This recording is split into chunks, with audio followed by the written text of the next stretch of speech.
कभी कभी इंसानियत के इतिहास में कुछ ऐसी काली परंपराएं जन्म लेती हैं जो समाज को दीमक की तरह खा जाती हैं। दहेज प्रथा भी एक ऐसी ही जंजीर है जो सदियों से औरत की गरिमा को, परिवार की इज्जत को और समाज की आत्मा को कैद किए हुए है। आज भी हमारे देश में बेटी पैदा होते ही घरवालों के मन में सबसे पहला सवाल यही उठता है कि शादी में दहेज कैसे देंगे।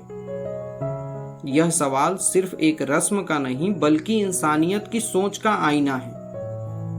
नमस्कार, मैं अनिरुद्ध और आप सुन रहे हैं जस्ट अनिरुद्ध, जहां सत्य पथ में हम बात करते हैं उन सामाजिक सच्चाइयों की जिन्हें अनदेखा नहीं किया जा सकता। दोस्तों, आज का विषय है दहेज प्रथा। यह सिर्फ एक सामाजिक समस्या नहीं बल्कि भारतीय समाज का ऐसा नासूर है जिसने लाखों बेटियों की जिंदगी निगल ली है। अगर हम आंकड़ों पर नजर डालें तो तस्वीर और भी डरावनी हो जाती है। भारत सरकार के नेशनल क्राइम रिकॉर्ड्स ब्यूरो के अनुसार हर साल औसतन 6000 से अधिक दहेज हत्याएं दर्ज होती हैं। यानी रोज लगभग 16 औरतें सिर्फ इसलिए अपनी जान गंवा देती हैं क्योंकि उनका परिवार तथाकथित दहेज की मांग पूरी नहीं कर पाता। यह आंकड़ा सिर्फ रिपोर्ट हुए मामलों का है, असलियत में संख्या कहीं ज्यादा है। लाखों औरतें चुपचाप जलती चिताओं में बदल दी जाती हैं बिना किसी आवाज के उठे। सोचिए, 21वीं सदी का भारत जहां चांद पर जाने की तैयारी हो रही है, वहीं बेटियों की शादी अभी भी सौदेबाजी की तरह की जाती है। एक औरत को मानो सामान की तरीके खरीदा और बेचा जाता है। अब बात करेंगे कि दहेज प्रथा जिंदा क्यों है अब तक। पहली है मानसिकता। शादी को अब भी लेन देन का व्यापार माना जाता है। बेटियों को बोझ और बेटों को पूंजी समझा जाता है। जब बेटा जन्म लेता है तो लोग कहते हैं कि बधाई हो, अब तो कार, घर और गहनों का इंतजाम पक्का है। और जब बेटी जन्म लेती है तो घर वालों को चिंता खा जाती है कि कैसे निभाएंगे उसकी शादी की रस्म।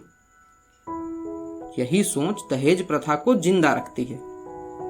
दूसरा है दिखावा।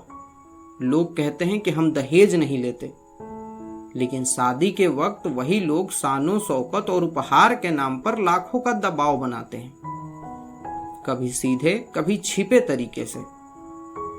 यह दिखावा ही एक और परिवार को कर्ज के बोझ में डुबो देता है। तीसरा है कमजोर कानून। भारत में 1961 से ही दहेज निषेध कानून लागू हैं, लेकिन हकीकत यह है कि दहेज लेने और देने वालों को शायद ही कभी सजा मिलती हो।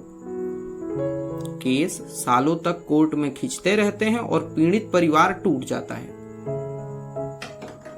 दहेज का असर सब पे एक बराबर होता है। लाखों लोग कर्ज में डूब जाते हैं। किसान जमीन बेच देता है, मजदूर अपनी पूरी कमाई गंवा देता है, औरतें मानसिक और शारीरिक प्रताड़ना झेलती है। कई मासूम जिंदगियां अधूरी रह जाती हैं।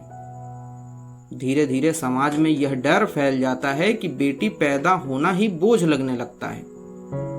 यही सोच कहीं ना कहीं भ्रूण हत्या जैसी कुरीति को भी जन्म देती है। अब बात करेंगे कि क्या यह समस्या इतनी बड़ी है कि हम इसे मिटा नहीं सकते? तो बिल्कुल नहीं।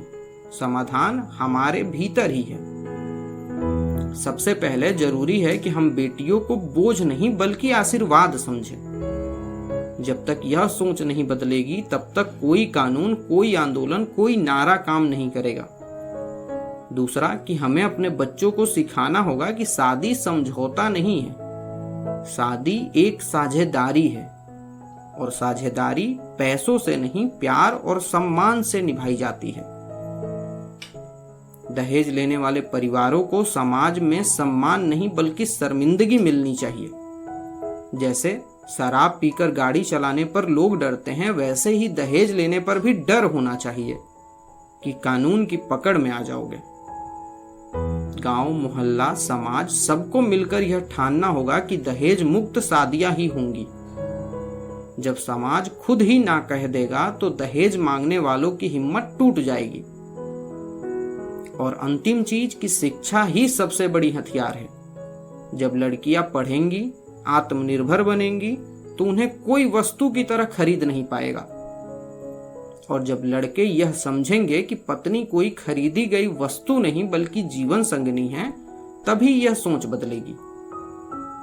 आज वक्त आ गया है कि हम सब मिलकर दहेज की इस जंजीर को तोड़ें, क्योंकि अगर हम चुप रहे तो हर साल हजारों मासूम बेटियां सिर्फ इसलिए मौत के घाट उतार दी जाएंगी क्योंकि उनके घर वाले कुछ लाख रुपए नहीं जुटा पाए। समाज तभी बदलता है जब हर इंसान बदलने का फैसला करे।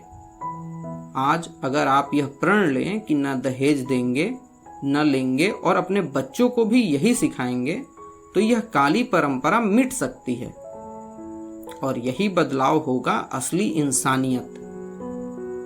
दोस्तों, अगर यह बात आपके दिल को छुई हो तो इसे दूसरों तक जरूर पहुंचाएं। मैं हूं अनिरुद्ध और आप सुन रहे थे जस्ट अनिरुद्ध। अगर आप समाज को बेहतर बनाने वाली ऐसी ही सच्चाइयां सुनना चाहते हैं तो चैनल को सब्सक्राइब करें और जुड़े रहें हमारे साथ, क्योंकि बदलाव की शुरुआत यहीं से होती है, आपसे, मुझसे और हम सबसे।